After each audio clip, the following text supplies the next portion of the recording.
The United States Constitution and related concepts.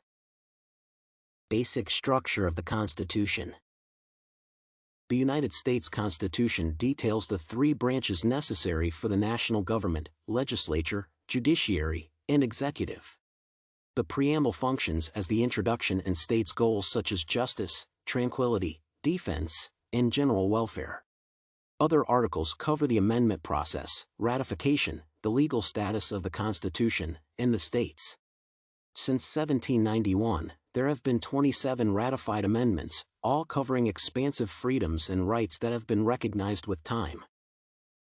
The rationale to create the U.S. Constitution. Any constitution is important to its people due to the coordination it offers among society members. Each participant plays a role in delegating who has the power to make decisions for the general masses and how to fairly execute them. The rationale behind the American Constitution also included a limitation of governmental powers so as not to create any impositions on its citizens. The primary architect of the Constitution. The federal Constitution was approved by the states and went into effect in 1789. James Madison realized the importance of a Bill of Rights to protect individual rights and highlighted his argument to Congress. He was a leader in the first Congress and suggested 12 amendments, all of which were ratified and are now constitutionally recognized. The powers of Congress. In Congress, the House of Representatives has 435 elected members and 100 senators in the Senate. The former is presided over by the Speaker, whereas the Vice President leads the latter. There are an additional 6 non-voting members who represent Puerto Rico, the Columbia District, the U.S. Virgin Islands, Guam, the Northern Mariana Islands, and American Samoa. Congress has investigative powers and passes bills through a majority vote. The House may pass an impeachment motion to the Senate, which has the sole power to approve appointments requiring consent. The powers of the President. The executive powers reside in the presidential office, which is granted the ability to execute laws written by the legislative branch. Bills that are not up to par can also be vetoed by this office. Presidents preside over the executive branch and appoint 15 department members to oversee daily federal government operations. Diplomatic relations with foreign governments are the responsibility of the executive, which is also required to give a State of the Union address, dictating their yearly agenda. A person needs to be at least 35 years old, a natural-born citizen of America, and with an in-country residence of approximately 14 years to qualify for the presidency. The powers of judiciary.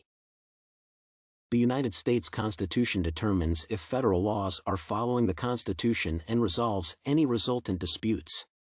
Judges are dependent on the executive branch to create laws, which it looks to enforce through branches such as the courts, the police system, and legal representatives. Therefore, the branch resolves legal disputes, interprets state and federal laws, and punishes violators after determining their guilt or innocence. The concept of limited government. Democratic governments fall under the purview of limited governments, a concept that was introduced first in 1512 in the English Magna Carta. The United States functions as a constitutionally limited government where separation of power, the rights of minorities, and the consent of the governed are included. Limited governments focus on individual rights, making them crucial to progress, equality, and cooperation. Federalism.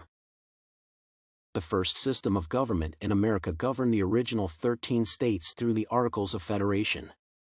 However, the document's weaknesses stemmed from Congress's inability to strongly enforce laws or collect taxes within these states.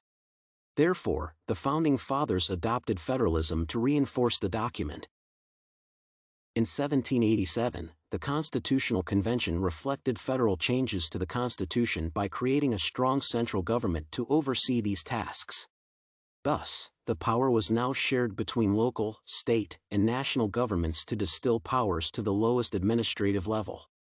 An example of this distillation of power is the Every Student Succeeds Act, which enables equitable distribution of education resources to disabled children and music teachers. The system of checks and balances. Governmental checks and balances exist to reduce improper behavior and prevent power centralization. Therefore, no one person or branch possesses all the power to make critical decisions affecting millions of people. One example is in lawmaking, wherein Congress can create and suggest laws, but the President can veto those that are not in the people's best interests. However, even if the President vetoes a law, Congress can override the decision. Ultimately, even if Congress creates laws, the judiciary can declare them unconstitutional, limiting the legislative branch's scope. The Bill of Rights. The Bill of Rights defines the process of law by limiting cruelty, unfair punishments, and excessive bail. These rights range from those to bear arms to those governing a trial by a jury in a court proceeding. The subcategories within it ascertain people's rights and the power reserved by the state. The devolution of rights from the federal government to states led to the creation of the Elementary and Secondary Schools Act. The federal government now plays a deeper role in educational policy and reform, leading to equitable representation for every American child. The constitutional amendment process. An amendment proposal only goes through if backed by 2/3 support in the House of Representatives and Senate. After which, the archivist administers the ratification process. A letter of notification is sent to governors with information prepared by the Office of the Federal Register. Governors in turn submit the same to state legislatures, who further ratify the proposal. If 3/4 of the states ratify it, a formal proclamation is drafted to certify the amendment's validity, which is published in the Federal Register. The certification concludes and legalizes the process. Education amendments such as Title IX of 1972 affect women's rights and representation in sectors such as sports.